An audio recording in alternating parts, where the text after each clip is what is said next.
right, so this truck is one of those that you learn a lot of lessons from. So there was a general build idea, but it wasn't kind of set in concrete. And the guy just wanted to do a couple things and then brought it back for a full build after.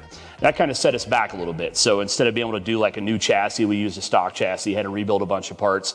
And the truck body was not in the best of condition. So there was a lot of problems we had to fix before being able to move forward into the fun stuff that you see here now.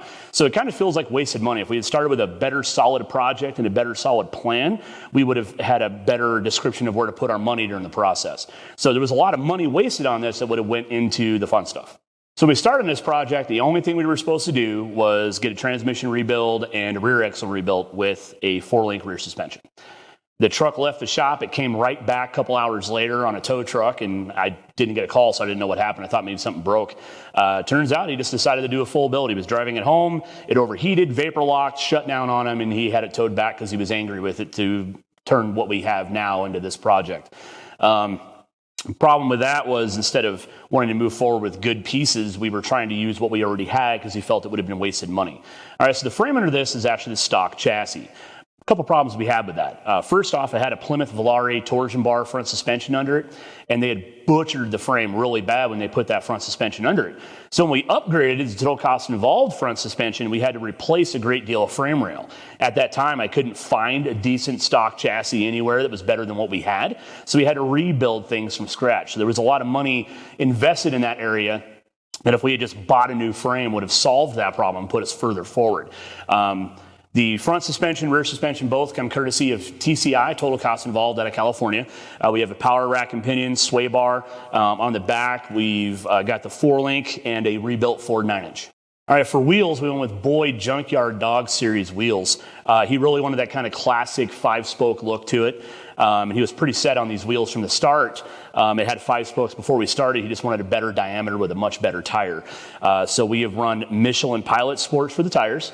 We have 20 by 10 on the rear. We have 18 by 9 up front. And in order to fit these big rears, we actually had to widen the rear fender 3.5 inches for the clearance.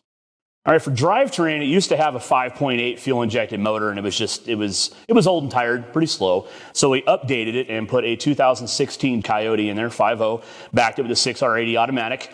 We used power-by-the-hour performance parts for the alternator and the power steering conversion, both on this one. Speaking of beat-up farm trucks, this bed was bad. So we actually replaced pretty much everything brand new on the bed. Because by the time we got done reworking the bed sides to have a nice clean bedside, we could have just bought the panels multiple times over. So we replaced those from the start. We also used a new bedwood kit from the LMC truck.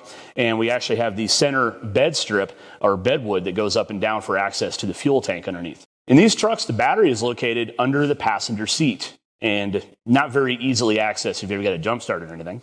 So we went ahead and put in a flip license plate with some jump posts on it.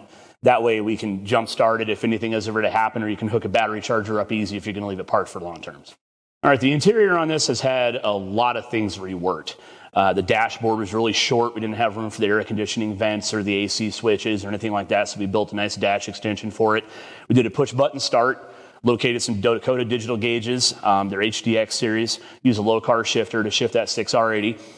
We also used vintage air for the air conditioning. For the actual interior being recovered, we used Dominic over at Big O Fabrications, and props to Dom because this is a very elegant interior. We used Glide Engineering for the base seat frame, and from there he reworked everything in this cab. The center console, the door panels, you can see the trim that goes around. There's actually 4 speakers hidden in plain view inside of this cab, and it sounds great.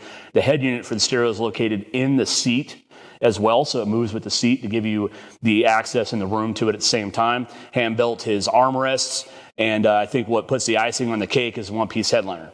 So not only is it a one-piece headliner, but it actually goes down the A-pillars in one piece as well, and then he hand built all of his pieces inside to make that work out. So the paint on this is kind of a weird color. You wouldn't expect it, actually. It's a 1994 Mercury Topaz Bimini Blue.